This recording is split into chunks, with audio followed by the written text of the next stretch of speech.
I realized that I knew that the beliefs were incorrect about the Christian theology, but I couldn't form a cogent, succinct response in order to counter that. I just said, well, this isn't true.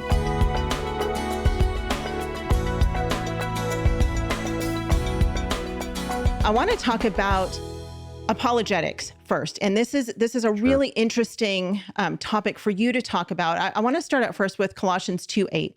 And I was thinking about this verse this morning, and it says this. It's going to be familiar, of course, to most of you. It says, "See to it that no one takes you captive by philosophy and empty deceit, according to human tradition, according to the elemental spirits of the world, and not according to Christ." See to it that no one takes you captive. And it's so cool that I was reading that this morning and thinking about that verse. And then I started preparing for us to talk together. And I just thought, oh, these go perfectly hand in hand with each other.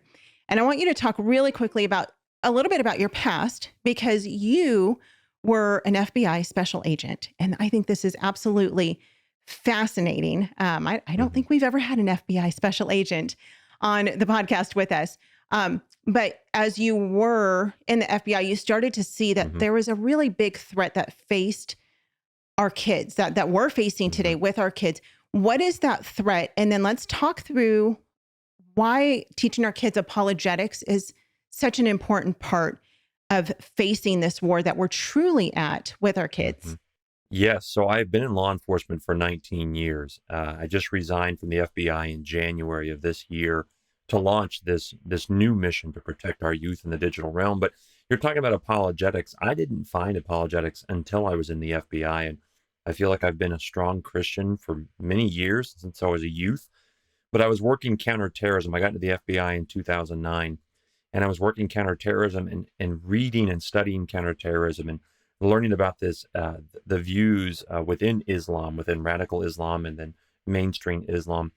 They have a divergent set of views about what happened to Jesus on the cross, who was Mary, what do Christians believe? And I realized that I knew that the beliefs were incorrect about the Christian theology, but I couldn't form a cogent, succinct response in order to counter that. I just said, well, this isn't true. And so I started to explore how to form that response. And I found Hank Hanegraaff, the Bible Answer Man. Yeah. And that was the start of learning what is apologia, what is Christian apologetics. And then I moved on to Dr. Craig with Reasonable Faith. And now fast forward, I'm a pastor ordained through our church here in Anchorage. I'm kind of their resident apologist, and I'm able to speak on these topics. But something you mentioned about that, at the very base of each of us is a worldview, whether we acknowledge it or not. And so that worldview thereby sets the stage for what do we do in life? What do we believe is right or wrong? And so let's fast forward all the way to now. I have a 9-year-old son. He was 7 years old when he got what I call bit by YouTube, which is when one of our youth sees something on YouTube they shouldn't have seen. And then I went to YouTube Kids, and it's worse. We can talk more about that later, but I realized that there's a real battle for the hearts and minds of our children.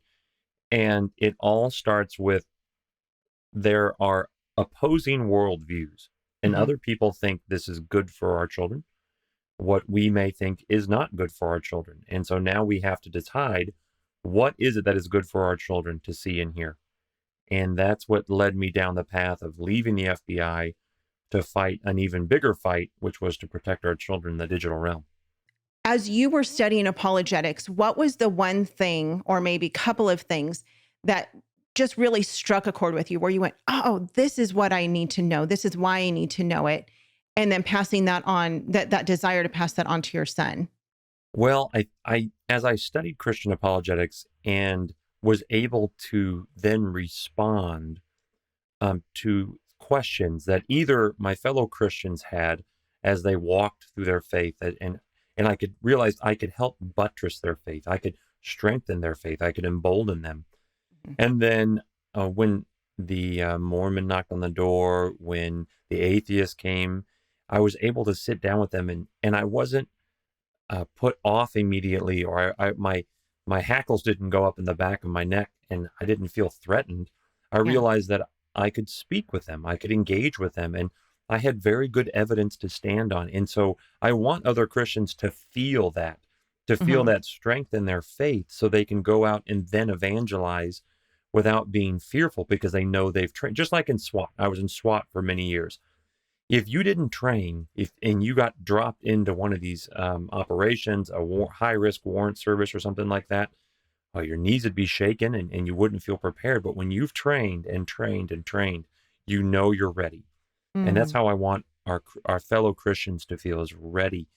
And more so, I don't want our children to wait until they're 30 to learn the word apologetics. Right. I don't want them to wait until they're adults to then start studying the evidence. Let's encourage them when they're young to understand the evidence and to be prepared to live out their faith. And that's what we do with Good Tube Kids. At the very base is the Christian worldview. And then everything we do, our cooking, our fitness, our hunting, our careers is built off of that. And so I want our youth to learn that they don't have to, they can be in the world, but not of the world. Homeschool Insights is sponsored by CTC Math. If you're looking for a great online math program, visit ctcmath.com and try it for free. For more great homeschool inspiration and resources, listen to the Schoolhouse Rocked podcast every Monday, Wednesday, and Thursday.